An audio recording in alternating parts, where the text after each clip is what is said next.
But yeah, this is Luca. Luca joined Chelsea when I was there. What year did you join? 2009? 2010, yeah, World Cup year. And I loved it. I'll never forget you walking in. You had that, you were like, I was like, this guy's going to be so much fun. And we were different departments, weren't we? You were Chelsea what was it called?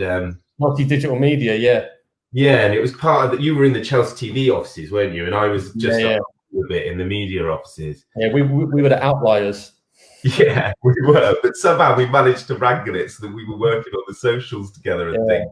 Well, we were kind of, that was our job anyway. But yeah, we had a lot of fun. And then Luca left, which was sad. But we've got people coming on. So what we're gonna do is we're gonna talk to Luca now. But I want to continue the conversation where we just left off, which is Luca telling us his story of WePlay, which is what he's done since he's left Chelsea in 2011, right? Yeah. And you started WePlay in 2012? That's right. Do you want me to start? Yes, please. Well, thanks, Christian. Look, firstly, really good to see you. I'm gonna judge your questions as well as we go. I think I might rank them out. I've no doubt. This is actually the most nervous interview. Trust me, you're interviewing me, but I'm also interviewing you. Let's try and crescendo. Let's try and build up and get to a point. All right. Yeah. So what we were saying. So I left Chelsea 2011. And so at the football club, for those who are watching, wanted to know. So I was in a digital department, and my job was very much all things digital marketing at a time when digital marketing was within the sports and the entertainment industry was fairly immature. So you ended up having, say, one person doing many different roles, as opposed to now you end up with multiple different departments across that marketing landscape. So my role was a mixture of social media management, a mixture of web development, product ideation, all different things that was encompassing. I left the football club in 2011 for pastures new, went into a wider entertainment, more traditional advertising agency. And that didn't work out for many different reasons, but I was spread really thin and I just became really exhausted. So I left, I went traveling. I did what many people do where they're kind of lost, read a few books, pick up a Tim Ferriss book, pick up a Gary Vaynerchuk book, read a few really interesting books and spent time in Thailand, in Vietnam, traveled a lot, found a little bit more about myself, in my mid-20s, and came back and said, look, I know what we had at the football club was really cool to be working for such a big, well-known, prestigious brand. That wasn't what I was motivated by. The agency I worked for equally, I didn't find that I was very happy there. So I decided, let's try and do my own thing. And at the time, social media was relatively new, as I mentioned, and sports was a growing area. So we started off at WePlay as a sports social media agency. That was the first iteration. So from 2012 until 2016, we were doing good work and we were focusing on developing your digital strategy. If you're in the sports industry, you have these three different types of customer base. You have what's called the rights holder, which is the sell side. These are your football clubs, leagues, governing bodies, federations. So that's where you'll find a FIFA or a Premier League.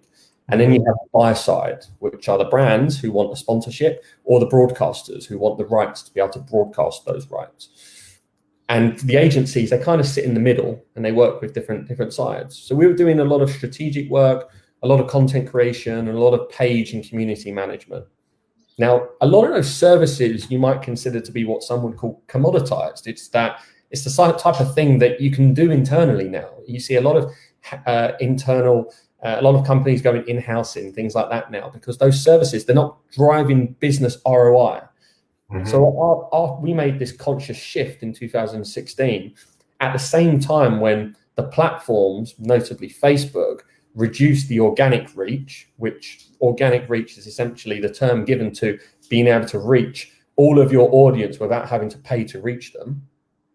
The platforms migrated from what was a social network to an advertising platform, and that completely shook up the world, and largely the entertainment and the sports industry massively, because you had these organizations that had built these huge castles essentially on borrowed land. And they were then being asked by the platforms, well, if you want to speak to your customer base, you've got to now pay us. That did not go down very well. But after a period of time, the organizations realized they had no choice. What we did in 2016, we made a shift from those commoditized services to then outcome-driven services. Is that, listen, it's a pay-to-play environment, but the good news is that it's cheaper to buy advertising on Facebook and Instagram than anywhere else. Anywhere else, it's cheaper, it's more efficient, it's more effective. And you know what? Sports and entertainment content is amazing on social media. The fans absolutely love it. So as long as you had a strategy that meant you could create great content and you knew how to distribute it, you were actually going to grow faster and you were going to find that you're going to generate more money. So for the last 4 years, that's what we've been doing and helping a lot of these organizations to learn about the world of advertising, get to market, go to market and navigate through this new world of digital media and marketing, understand what is performance marketing, which is essentially how you turn £1 into £5 or €1 into €5, and how you help them to fill their stadiums, how you help them to drive retail and shirt sales, subscription sales of their video on demand products, etc., like your Netflix or Disney Plus type of thing. And that's essentially what the business that we've grown today. And where are you today? You're 35 places around the world. Right now, I'm in my kitchen. I positioned the dining table quite cleverly under a map, of which you can probably only see the bottom frame. So I'm in Southeast London. Our main office is in London. We have an office in Madrid and an office in Paris also. So we are currently 35 people spaced all over those 3 different cities. A lot of my team have dispersed and are now gone back to live with their families and stuff all over the place. So yeah, we're very much still, as a business, look, we're a digital business, right? So as long as you got a laptop, you can work. A laptop and internet connection, you're pretty much good to go.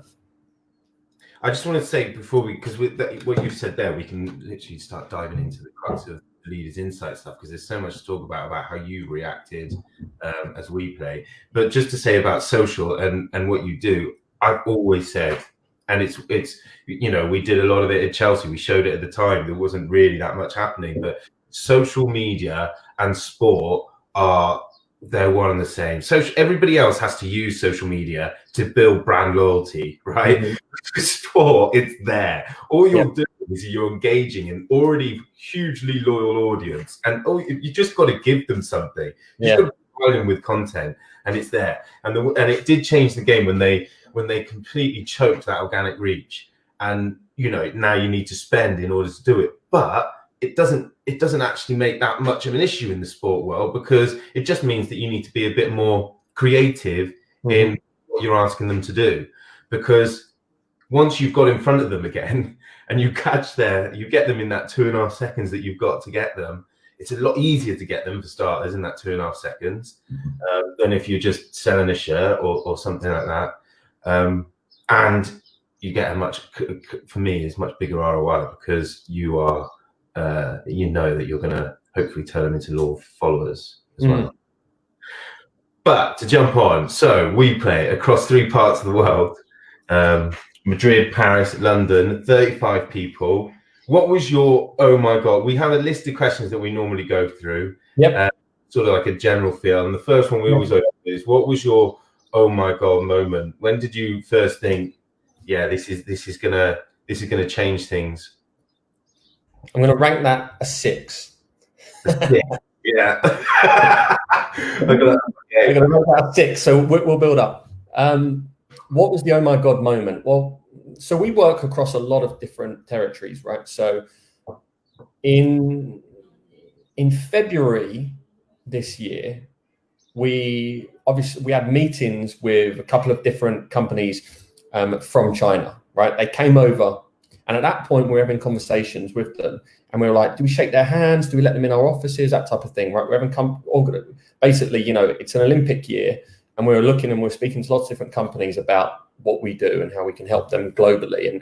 And naturally, Far East Asia is obviously an interest for us, looking at, what we could be doing for them. So we were having these conversations, and we were asking them about how big a situation it is. And even then they were saying, oh, you know what, it's already calming down. And we were like, okay, it's not really hit us yet. Hasn't hit us yet at this point. Then a couple of weeks later, we started to see the escalation in Italy. So we work with companies like AC Milan and Roma, and we started to see that 2 weeks before we were supposed to be in Milan for the Milan-Roma game, I was scheduling, I was speaking to contacts because we have a box at the San Siro. We were speaking to them about coming along to the game, hospitality, and it was like, okay, this looks like this is not happening. This game's not happening. Okay, well, look, we can deal with that. It's not yet hit the UK yet.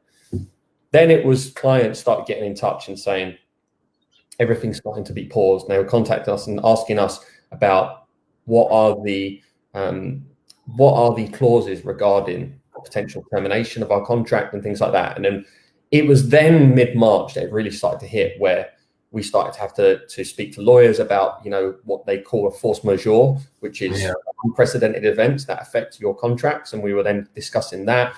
Then it just started to snowball. So we then, across our client base, which is like 35, 40 clients, it became like 50, 60% of them coming to us and saying, we need to pause. All of the briefs and new RFPs, which are the, essentially the tenders for new clients that were coming in, just went completely, just disappeared. So we went from scaling up, right? So Q1 this year was our best quarter on record, January, February, March. And even March, even though March was massively hit, was our best March on record. So it was like, okay, we've gone from scaling up. I had plans to hire 20 people in 6 months to then putting everything on pause. And then immediately we had to make massive reductions to our operation. And what did those look like? What did it look like? I mean, 50% reduction over the space of probably about 2 months in workforce.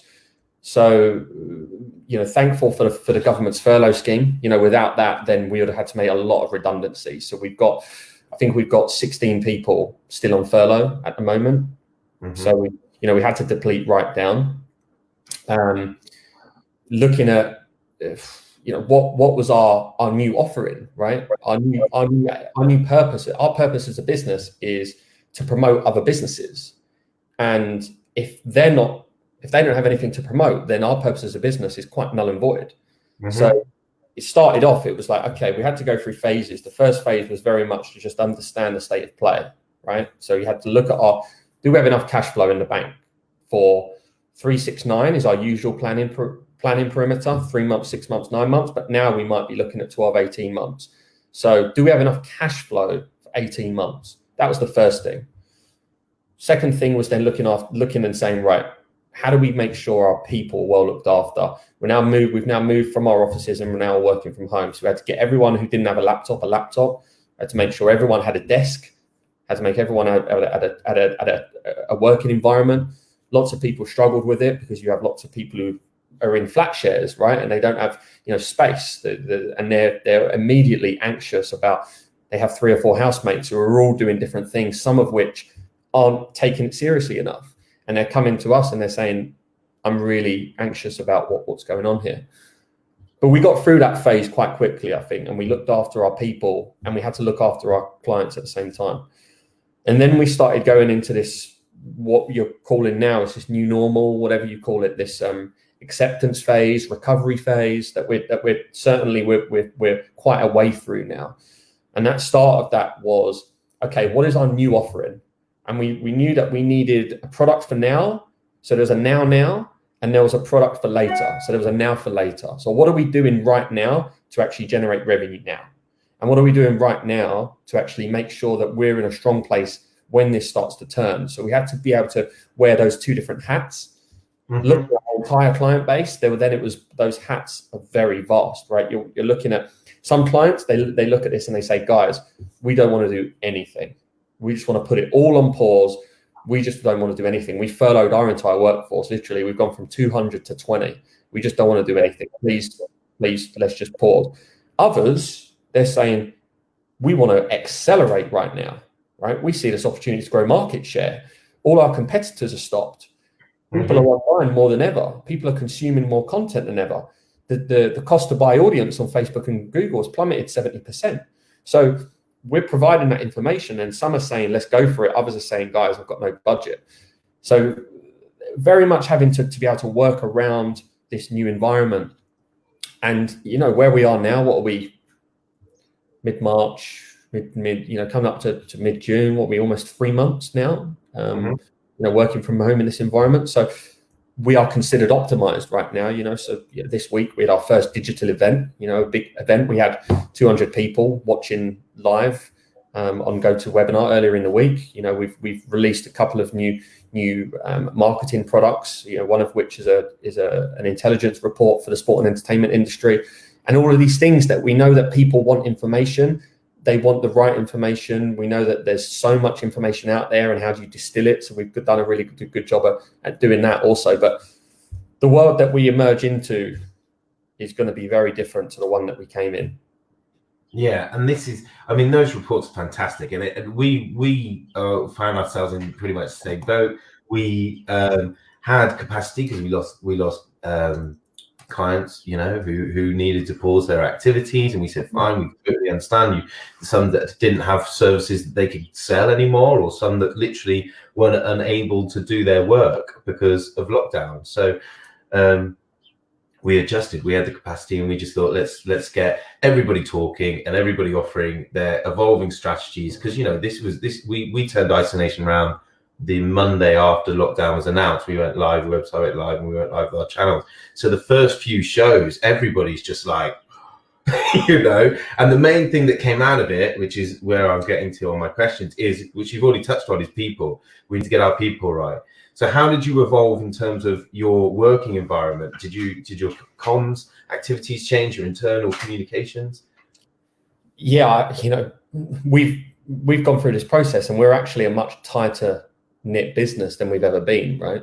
It's that nature of, we would do a Monday stand-up, right? So at 9 a.m. on a Monday morning in the office, you get in, breakfast is provided, and you come in, and we've got an area where everyone stands up in a circle, and I do a welcome address. And that's usually just on a Monday morning. And then we don't do anything for the rest of the week, other than Friday at about 3 o'clock or whatever, we open the beers and everyone can work, and it's casual and, that type of thing. Now it's 9 a.m. every day. Every day is a 9 a.m. check-in. So we started off doing that because we wanted the people that aren't able to socialize and communicate. We wanted to make sure that we created routine, right? So we started off by making sure that you came, and we created some rules around it. You have to have your camera on, and you have to communicate on those calls. So we do a register, like as if you were at school. We go through and we say the names, and we ask a question, and everyone has to give an answer, right? So each person, there's a different question every day, and each person has to give an answer. And they're fun. It's fun stuff, right? It's everything from like, when this ends, what's the first restaurant you're going to go to? There's an overwhelming response for Nando's at the moment, right? That is a free plug for Nando's. So guarantee they're going to be overwhelmed. So then we started to migrate it, and then we started to say, well, actually, instead of us just asking the question, I started, and then I nominate, and now every day it's a different person who does the opening. They do a register, and then they ask a question, and it's fun. So that was, we started doing those types of things. We started making sure that we had many more check-ins throughout the day. So we needed to create leadership. And what you find generally within crisis scenarios, within teams, you actually, if the natural owners and leaders in the business take a step back, you see new leaders emerge within a crisis. And I've used this as an opportunity, that within adversity, to find those opportunities and to look at my team and to call upon them, the ones that are maybe a little bit more introverted, to come out in this scenario, right? To use this as an opportunity to actually become more of a personality within the business. And it starts off with those 9 a.m. check-ins, where you start to see that personality come through. Then we integrated these knowledge shares. So 3 times a week, Monday, Wednesday, Friday, we do a rotation where you go through the whole business and everyone has to present on something. It could be the work that you're doing for a client. It could be some R&D, some ideas that you're looking to develop. It could be something you've read, but you have to present. You get a 15, 20 minute, and you present to the whole company via a Zoom video conference, right? And it builds up that confidence, and it builds that up so that people are confident in front of what I have in front of me, a 13.3 inch screen. Then we started introducing those knowledge shares for the external world. So we started telling our clients, we'd love to present to you on certain aspects. So we'd love to present to you on the new changes to Facebook, or we'd love to present to you on the developments within video on demand products and what that means for if you haven't yet built a video on demand product, or if you're on that journey to moving from, say, a YouTube through to something that you develop and then something that you charge a subscription for. And we started doing that, and you found that clients, because the nature of they're not as busy as they once were, they don't have to travel as much. So it's very easy to get people to just say, yeah, we can be available for 30 minutes. I'll get everyone together. And then that started to evolve into the events that we're doing now. And it's naturally, we've gone from being a business that was thinking about, are we going to come through this? Is our industry going to come through this? So I think coming out the other side, I wouldn't say we're at the other side yet, but certainly where we are now, and saying, whilst it's been a really tough and challenging situation for us, the industry, the economy, the world over, I'm sure people that have seen this with a glass half full attitude rather than a glass half empty are seeing that they're going to come through this and think that they are actually in a better place than maybe they were previously. That's kind of hit the crux of the head for what everybody's been saying, that we've had leaders' insights, which is that there's people that are going to utilize this time and come out stronger on the other side. And if you're not one of them, you're not going to be in a very good position on the other side, because you can pretty much guarantee one of your competitors has used this time wisely. I love hearing that, though. I love that idea of, and I might even nick it, of where you ask the question and then you've got the other guys to ask the question as well, because that lets them show their little character, getting their character in there each day a little bit. It might be a funny question, it might be a really analytic question, but the whole team, and they're still shining, even though it's just a question. There's little nuances in there that allows their character to get through. Because that's the problem with this. Talking to this, I'm just talking to a screen. I see you there. It's amazing, but it's not quite, it's not, you can lose the character, you can lose, and getting everybody just to talk and be there and is really important. What do you think, though? Because we've touched on it a couple of times and we're talking about how we've evolved now. Where are we going? Because I'm surprised that you actually said you've gone from a position where you may, I understand the financial implication, the financial impact, but that you were thinking, would we survive? Because for me, this moment, even if it's just a catalyst to have pushed people towards digital, the performance marketing world, surely that it's going to be quite good for you guys on the other side of this.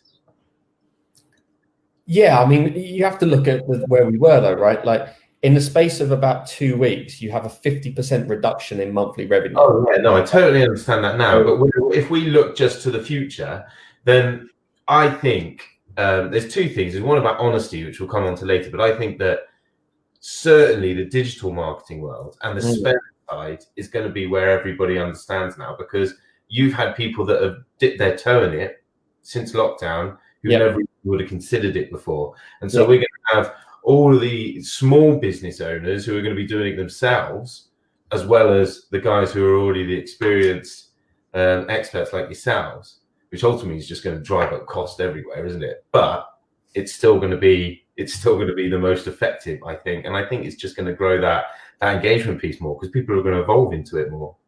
100%, right? 100%. Look, when we were at the start of this journey, start of the lockdown in March, obviously, there's a lot of questions, and there's a lot of questions about everything. And at that time, and I think like you and like probably the people watching this now, we were completely addicted to the news, reading everything. We want to know everything about coronavirus. We want to understand everything about the economy, everything about our employees and welfare.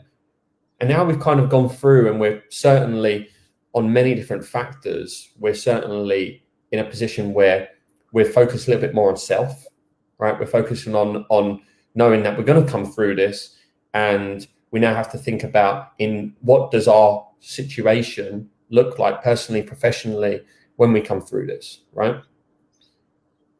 From a marketing perspective, we've noticed that previously to this, there was certainly a conversation where companies would have been on the fence about what they do with their budget, right?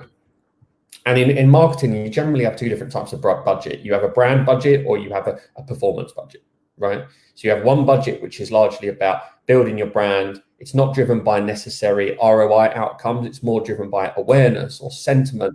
And you're looking to build your share of voice is probably the KPI, right? You want more people to know about you, but it's not really about those people that have consumed that purchasing. But you need to phase that, because you need to make sure that whatever activity you do in brand activity does generate an ROI at some point. That budget in a crisis becomes a luxury. You don't do that brand activity now unless you recognize that you can still benefit. So you'll see like a lot of industries that have benefited from this, like home fitness. Right? Home fitness companies can still do brand activity, and they'll tell you why their brand is better than another brand. And then they'll run you with a conversion or performance-based ad because they know they can sell to you right now, right?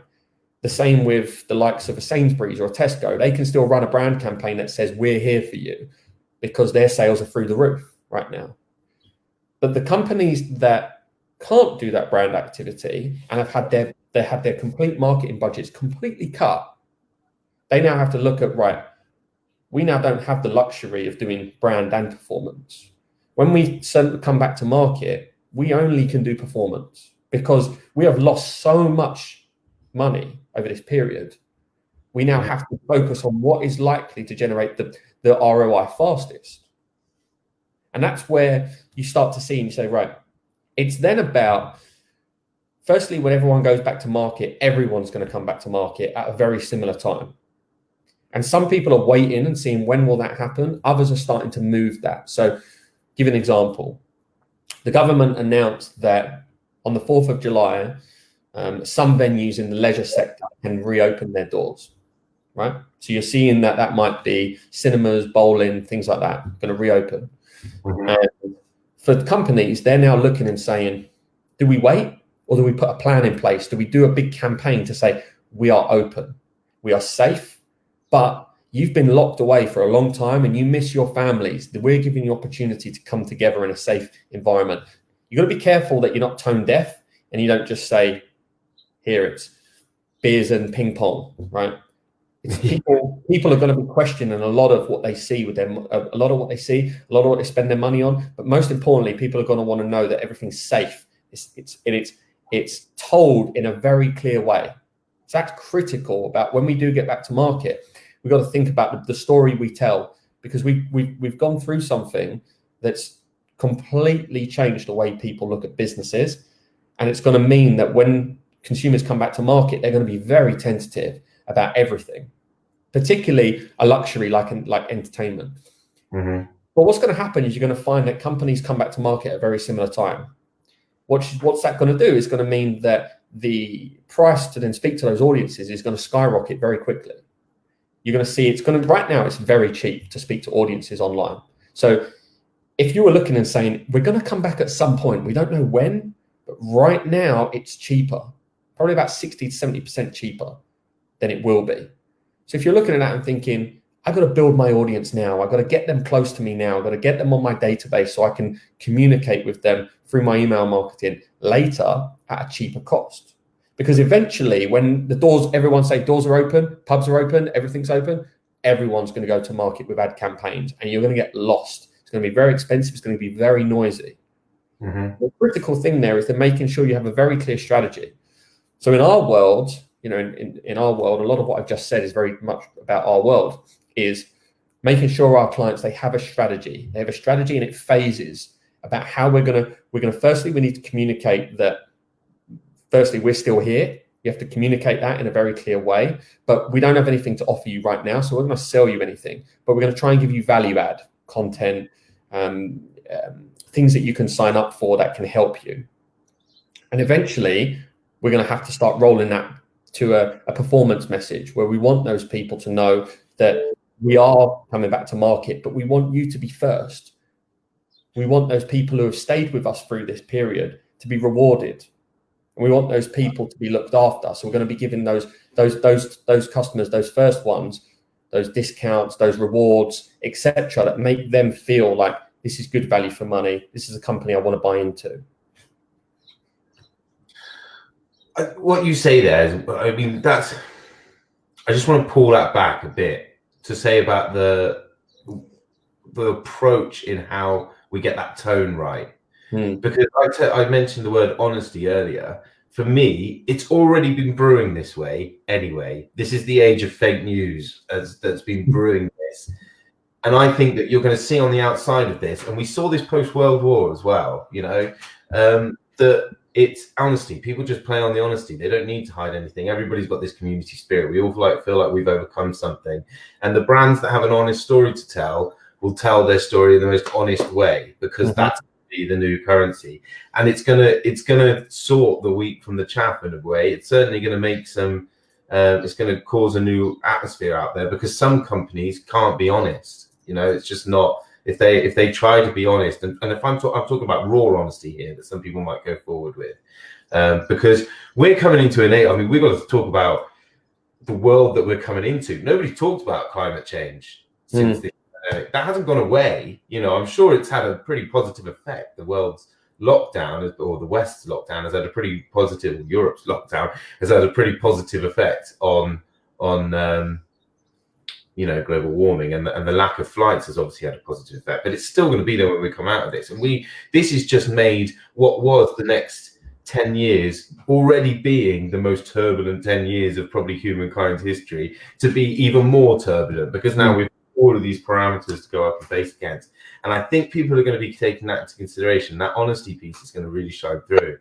What then breaks that sort of ideal straight away is the fact that we've had queues or 2-hour waits just to be able to get to the McDonald's drive-throughs from the moment they reopened again this week. So maybe not all dishonest brands are gonna step up. I've got to say, we've had loads of people saying hellos, and I haven't actually read any of these out. So hello Natural Ghana, hello Gemma, hello Mark, hello Rachel, hello Bethany, hi Joyce, hi Toby, hi Linda.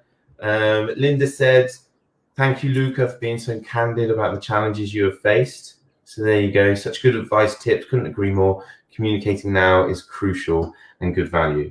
So there we go. And another thing I want to touch on, right, that you've talked about and I want to come back to, is the half and half split sort of thing, where some people have gone, right, let's go all out, and some people have kind of stepped back, because we've seen that as well. And also we've seen it across Leaders Insights generally.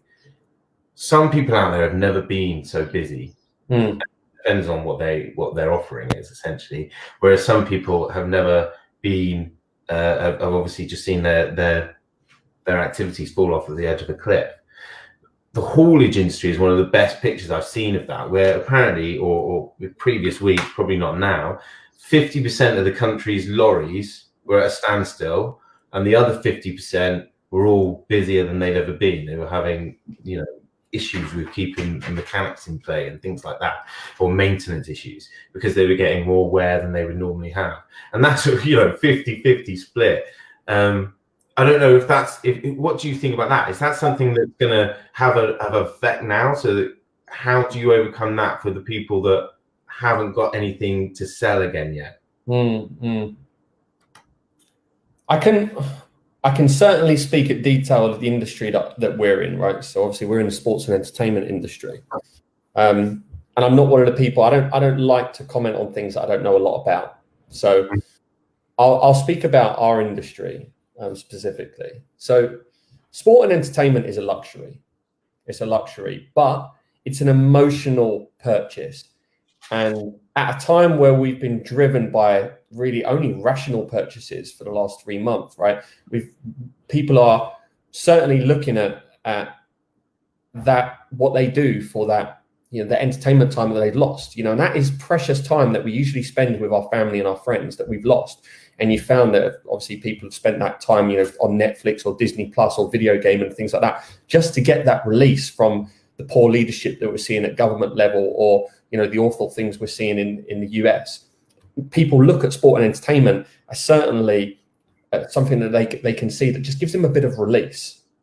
Now, the sport and entertainment industry, because the nature of the virus has meant it's been largely on shutdown, right? No live events. And without live events, there is no sports industry.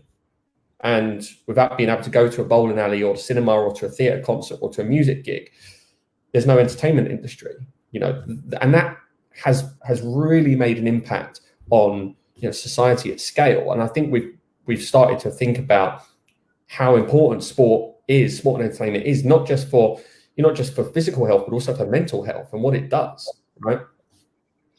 You look at back something like, I'm sure your audience are familiar with Maslow's hierarchy of needs, right? And for those that aren't, I'll go through it quickly. So go on. Sorry. The Maslow hierarchy is essentially, it's a pyramid that says that in a crisis situation, you need to think about things that matter first, and that's food, basic amenities, utilities. Do they have access to just water, a roof over their head? That's the first thing. So when you talk about marketing, you can't be tone deaf, because the majority of people, they're interested in those very basic things. If you're telling them about entertainment, or you're telling them about creative things or experiences, it just goes completely over their head, and it can look really bad. Now, as that crisis starts to become less of an issue, that hierarchy of need can start to change. So you see that it can go from those basic things to then about, okay, I need to get myself back. I need to get fit again. I can't go to the gym, but now I've got basic access to things. So now I want to start running. I want to look at how I get home equipment and things. And we've seen home equipment search terms and commerce go through the roof. But that really only happened after people realized that they have enough food and water and they have enough money, etc., to be able to get through. And that's, again, helpful that the government have helped people with that through the furlough scheme. And as we go through that, you end up, and then it gets to the point, and at the top of the Maslow hierarchy is where it's then about experiences. After you go through all these things, now you can start to talk to people about entertainment and about being able to get back to your previous self. So when you're marketing and you don't want to be tone deaf, you have to look at that and you have to say, are we in a phase right now where we can start communicating to people about our doors are going to be open, or are we not? Marketeers and events and companies are going to have to think about their phasing of this. So, some of the things you might advise to a client in this is that we might want to think about giving something before we open our doors to everybody and start asking people to pay. We might want to think about having something like just for key workers to begin with, or you have something that tells the story that you're open for business, but you still care. So you might have just an NHS week or something, or a key workers week, or even something just for charities. Charity sector has been massively hit, no fundraising, so massively hit. So something that says that maybe the money in the entertainment sector for that first period of time, maybe a portion of it goes back to the charities, because that's what the expectation is going to be, that we need to look after each other. We've certainly seen that community has been a big thing in this period, whether that's your local community, and we've seen that, or it's the community at scale and how we've come together. But so now you've thought about how you communicate. Then it's about what is it that you're offering, and it's that landscape. You go back, it comes back to digital. So we're in a world which now more than ever we've realized the importance of digital. We've realized that all of the other ways that you can market to people, outdoor advertising, radio advertising, TV advertising, etc. Actually, now it's whilst people are watching more TV, they're still not watching your adverts. Now it's all about your digital presence. It's all about how you communicate on social media. You recognize that people are consuming more than ever, but they want content that matters. So then it's about your content strategy, and then it's about your clever distribution. So what we're advising to a lot of our clients is that in this direct consumer landscape, of which in our industry, there are these 5 components of that. So there's live and virtual events. If there isn't a live event, you can put on a virtual event. There's e-commerce, right? So you can sell directly to people with what you have in your online shop. There's membership subscriptions. So there's your loyalty program of what they can get that's exclusive through you.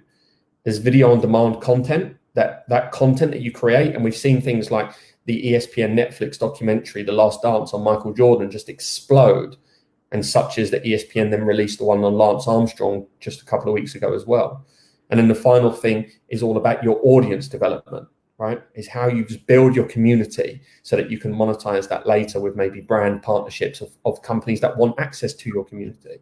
So those are the 5 things that the industry is now built on, and all of them are underpinned by digital. Digital drives all of it. So for businesses now that are looking for sustainability, you've got to look at what are the key components of my industry? How does that align with what people want right now? And what you'll find is that digital is the medium that drives all of them. It's the most efficient and effective way to get direct to consumer. And it's never been more important to have that strategy in place than it is now. I was so lucky actually to be able to have my first job at Chelsea, because when we were at Chelsea, was Chelsea TV online? That was why you joined, right? Was to put yeah, exactly. I launched that. Yeah, you launched that because that world where you've got that sort of stuff, you've got a wealth of content. Chelsea had access to all of those classic games and all of that sort of stuff. It just works for the sport world, and it gave us, because they gave us free reign with the socials and things like that as well, because nobody was doing it, when we came on. And it's the long story short, what we do now is we build our clients. We say we build news organizations for you. We turn you into a news organization of your niche content, whatever that niche service is, whatever it may be, because that's the best way of doing it. You can do it easily with sports organizations because you've got this wealth of content. But when you're going to a data analytics business like Ometis, hi guys, you've got to create something from scratch you want to be the credible source of news of anything that's industry specific. Yeah, that's basically the end game, and sports allows itself to do it so well. And I'm so surprised that we don't see more people, even at the lower levels. There's a lot of money in the elite levels of sport, but then even in football alone, when you start to get lower down the leagues and you get into more regional, clubs, there's not that much money. But they still have this content. For instance, Facebook supporters now, you could instantly have your Sunday league team if you wanted, right? You could create a Facebook page, have your Facebook supporters, have your 5 guys that come and watch you every week, pay their $9.99 a month for Facebook, so that every week before the game, they can have a live Q&A on Facebook with the manager or the coach to understand how they're playing, on the weekend or whatever. That's like a really weak example, but the opportunities are there for all these different revenue streams. And if you are the source of your news and you can control your news content, digital has just unlocked the world. It did it 15 years ago. Yeah, I mean, I would add to that. I would add to that. It's that in business, there's kind of 2 key rules, right? In business, the first rule is develop a product that people want to buy. The second rule is find people that want to buy it. There's never been more people online than there is today. Mm-hmm. Never been more effective and efficient to be able to reach them. It's never been easier. It's never been cheaper. So this is the time for entrepreneurs as well. You often find in a crisis that innovation kicks into gear. You find that creativity, people have a lot more downtime, people are pushed up against the wall and they need to find a way to emerge. You find that they come up with ideas. And if I would be very, very surprised if out of this crisis, we just didn't see a lot more people that say, you know what, I don't want to leave my future in the hands of someone else. And also life's too short. We might have lost someone close to us due to this virus. And actually, I've been on the fence about whether I do my own thing. But what we're so fortunate with the internet and how platforms like Facebook, and let's move away from all the politics of Facebook and all of their bad press. They have 2.4 billion people on one platform that you can reach very easily. And it's so hyper-targeted that you can get within a mile radius of where you live or your cell with a specific message. And it happens almost instantly. I mean, imagine 10 years ago, if you wanted to reach people within a mile radius, yeah, you needed to print off a load of flyers and go around everyone's door. yeah, And then even then you had like half of those houses said no junk mail. So, and they're going to bin it immediately. Now, majority of these people are online, right? Facebook's got a 90% penetration just in the UK. So you end up knowing that you can reach these people. So there's no real excuse from my perspective. I look at this and I think, I don't think there's any excuse to not be able to, from anything, right? Look, you've got to come up with an idea, right? But anyone's on Instagram, every 5 posts is an ad, every 5 stories is an ad, right? Go on Instagram and look through the stuff that's targeting you, and then look and find if any of those ideas are good ideas and copy it. Do the same thing. There's room in the market for multiple different competitors, and you'll find that you could come up with a list of 20 or 30 different ideas that are relatively easy to get to market. Reselling someone else's product, coming up with a t-shirt or something, whatever. It's relatively easy to get to market and relatively easy to develop and then fulfill those types of things, like online courses, anything like that. Gardening, now is a time where you're seeing gardening just massive and booming. If you're into your gardening, you think you can tell someone how to do their gardening better, great, come up with a course. You could even actually be the gardener into your local area. So I look at this and I just think there's massive opportunity. And if people were on the fence before, now is the time. Yeah, and it is because, and this is a question I have for you, which I've often asked people, and for me, it's always been one answer. In old school, we talk about above the line and below the line in advertising. So above the line is mass TV, and below the line is more your sort of leaflets through the door. And I always ask, well, what do we think digital is? Is it above the line or below the line? And everybody used to think it was above the line, because it's this mass sort of, I've always thought it's below the line, because I can target, you could be so specific in your targeting that I could probably target you in your kitchen right now, that for me is below the line. Surely that's a one-on-one personal approach. It is like putting something through your letterbox, but it's literally there on your phone right in front of you, or whatever device you're on at the time. Really. Yeah, so I answered the question for asking, but the question was, is it above the line, below the line?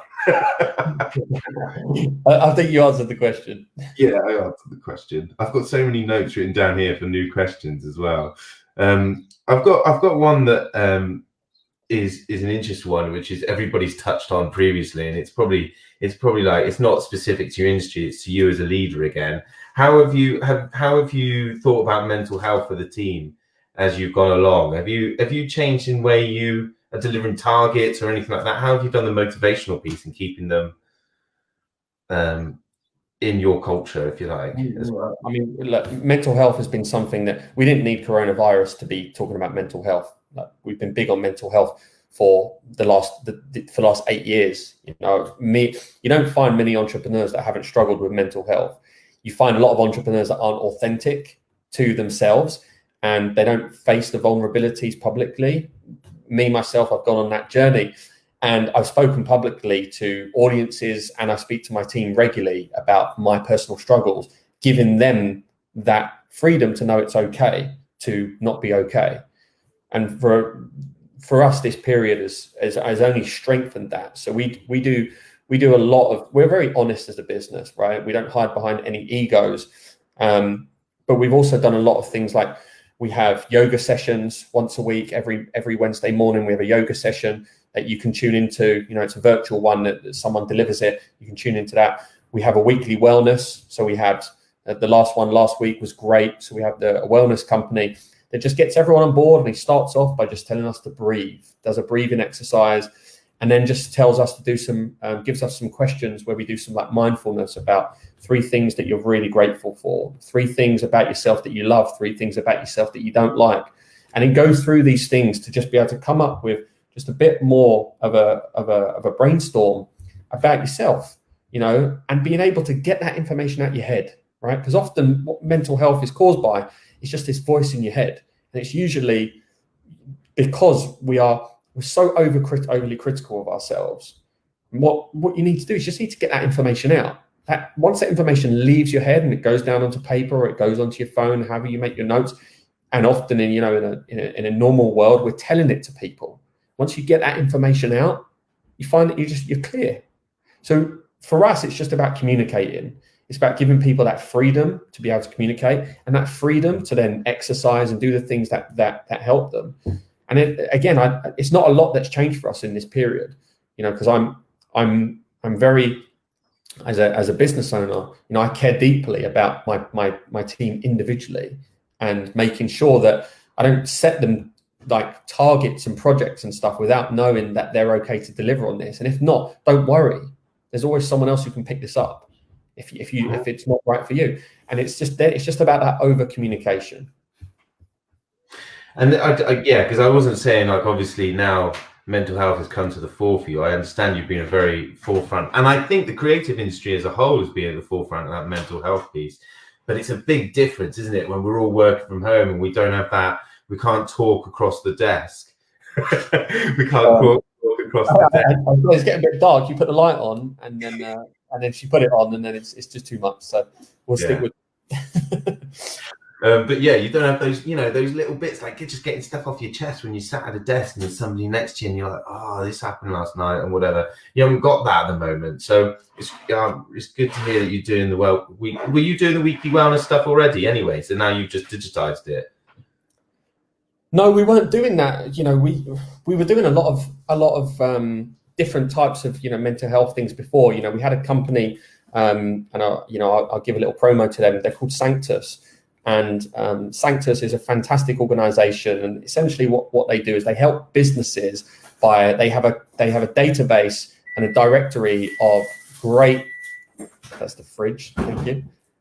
They have a directory of great mental health practitioners and counselors and coaches, and they go to businesses and they allow that business to buy some time of a coach.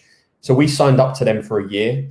And they came in, and once a month, their coach would come in, and we'd give them a space in our office that would be completely a quiet, safe room with a sofa, and you could chill, and you have that time, and it's confidential. And they'd have that time once a week, once a month. That person would come in, and we found over a period of time, after you got through 30 employees, and they'd all done it a few times, they were all like, you know what, we're cool. We actually, we don't need it. And you find that people, because we're always communicating to each other on a daily basis and we don't have any baggage, you find that we as a team, that's what culture is. Culture isn't some big shiny word about like, we're one for all, all for one, all those types of statements. Culture is about, what do you stand for? Integrity, doing what's right, looking after your people, allowing them to be themselves, allowing you to know what it is about them that allows them to do their best work.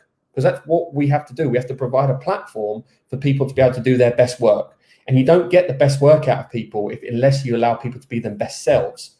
So you have to think about these things all the time. And what this has done, it's only made it deeper for us to know that, okay, what do I need to do to make sure that this person is their best self? A lot of that is about just making sure they have a comfortable working environment. So we can tick those things off very, very quickly. You go back to that Maslow hierarchy. Do they have access to these things? You go through that, and then you find that work rises to the top, and you find that you just start to see these people excel in that environment. Yeah, it's lovely to hear. I mean, your whole viewpoint on mental health is so refreshing to hear that you and also your feedback that after they've gone through that session 3 or 4 times, they were like, yeah, we're cool, because that culture's there. They know they've got your back, and you've built this ethos and this dynamic. It's all about the dynamic at the end of the day. Every team is about the dynamic. It's not necessarily the best person for the job, it's the best person for the team, and then everybody's going to be working at their optimum. Linda has said in reply to earlier, it's very hard because although this has seemed a long time and we are starting to get impatient, it's so important not to get the timing wrong. Sports followers are probably also missing that real sense of belonging to a group, a club, a tribe. Can these really be fulfilled through social media? Ooh, there you go, Luca. I'd give that a 9, Linda. That's a 9. That's a great question. Can the what's missing in that hierarchy of needs, can that be fulfilled online? I don't think it can, right? And that's why sport is so essential. That has to come back. It has to come back. And you've seen that when the Bundesliga came back and you're watching this live football with no fans in the stadium, it's a poor experience, right? We're not watching and consuming sports just for the actual performance on the pitch or the performance itself. We're watching it for the experience. And yeah, you don't want to hear the ball necessarily. You don't want to hear a panting. You want to hear it because it's the voice and the noise of the crowd that gives you the feeling that you want to be there. Yeah. And that it's because any sports event takes you on a journey. It's a musical journey of ups and downs, and it's that excitement that we buy into. So naturally, what sports does, and everything around the camaraderie, the competition, the mystery of not knowing what's going to happen, both when we play sport or when we watch sport. If you don't have those elements, you got to think about two different sides of the brain, right? There's a rational side of the brain and there's an emotional side of the brain. It's really important that we focus on giving back to the emotional side of our brain, right? Which is that feeling of excitement, that mystery, that you don't know what's going to happen, the competition aspects. And if we don't have those and all we're focusing on is rational information, rational messages, then you find that people will naturally, they're looking for something to give them that excitement. And that's where we've seen, people play more video games, or people just get completely zombified watching Netflix or all this type of stuff. There's a limitation on entertainment, and we're filling that void that we need. And I think it's essential for mental health and for essentially for us getting back to our best selves, that we do find a way that sport and entertainment in a social way, albeit it's going to have to be a different type of environment that we start off with, but we need it to return. Yeah, we definitely need it to return. I mean, that tribe piece is so important. How long do you think? We've seen in our world, we've seen events being cancelled, even by Microsoft and Google, what have you, until middle of next year or Q2 next year. I know you can't give it; it's just on your opinion. But what do you think we are looking at in terms of return to the sporting world? Do you think we're just looking at in football terms? Are we looking at the new season until we can go and watch games, or do you think it might be different? I think it's going to be gradual, right? I mean, right now, you're going to have to see that the sport can go back without people in the stadiums. That's the starting point, and it's very difficult, for a football match to come back, because there's still several hundred people that work on a match day outside of the attendees. So you need to set up something that means that those staff and those people that are there to make sure that the players are looked after, that's the first job. That then needs to be tested, and we need to see how that looks. When people start coming back, I think it's going to be gradual. You're going to see, probably starting off by seeing a small amount in a stadium. You might see a small portion. So, Stamford Bridge, which has 42,000 people, you might see them open their doors firstly to 4,000 people, it might be, and how those people get into the stadium and how those people are situated in the stadium so that they're at a distance from other people, and how those people get out of the stadium. It's probably going to be phased before we just say, right, we're open. It's got to coincide with everything else that's happening outside of sport, from your pubs to your other hospitality and leisure venues. It's hard to say about a timing. I'm optimistic. I think that by Q1 2021, we'll find a way that we're back to some form of normality. I expect between now and the end of this year, there's going to be a lot of that phasing, a lot of testing, and a lot of getting to the point that by the end of this year, we've been in a place that I think there'll be kind of like a double thumbs up, that I think we might be good to go. That for me would probably be the earliest. I can't imagine that stadiums and venues and concerts and things will be back any earlier than January. Do you think we're going to see some fatalities in that time in terms of some of these clubs, some of these organizations? I mean, there has been, right? There has been, and there will be. You see within sports, right? They have to put on these sports, otherwise they'll end up having to give back money back to the broadcasters or to their sponsors. So a sponsor can pull a force majeure that if your sport doesn't happen, I get my money back. No one wants to give them the money back to the brands or the broadcast for them to get a large chunk of their revenues. But for a lot of the smaller organizations, they don't have that media TV money. They get sponsor money, or they get money from their consumer base. So you'll find that those organizations that don't have that large TV check, they will suffer. And then it's about how much cash flow they have. You find how much more fundraising they can do. Can they get more money in? Can they get government support?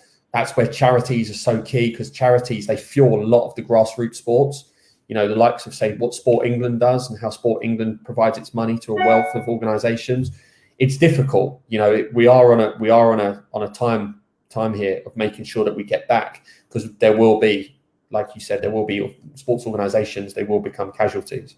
Yeah, when that furlough scheme ends, or however it evolves between now and October as well, and they haven't got those ticket receipts coming in anymore, you know, a lot of clubs rely on those receipts week in, week out. So it's going to be a tough time for a lot of people. We'll see what it looks like on the other side. Again, though, the people that have been active and are utilizing their community, their existing community already to help, and predicting what's coming to help soften the blow already, they're the ones that are going to survive. The ones that are just kind of unsure of what they're doing right now, they're going to really struggle.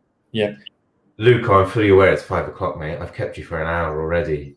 Thank you so much. You've been absolutely amazing. I've still got a load of questions that I want to ask you, but... Do you want to go one more? Go on, then. Which one? Try and find a 10 in there. Which one again? Try and find a 10. 10, yeah, I've got to find a 10. I've noted them all down, but where's the 10? I might even go a bit out there. Well, actually, I want to know about you've had a lot of activities that have happened during this time now. You had the concert in Milan that you guys were part of as well. Mm-hmm. What's been your standout moment? What's been for you the great example of people working well that's had, and I'm talking everything here in terms of your media or comms piece. So it's got to have the community piece.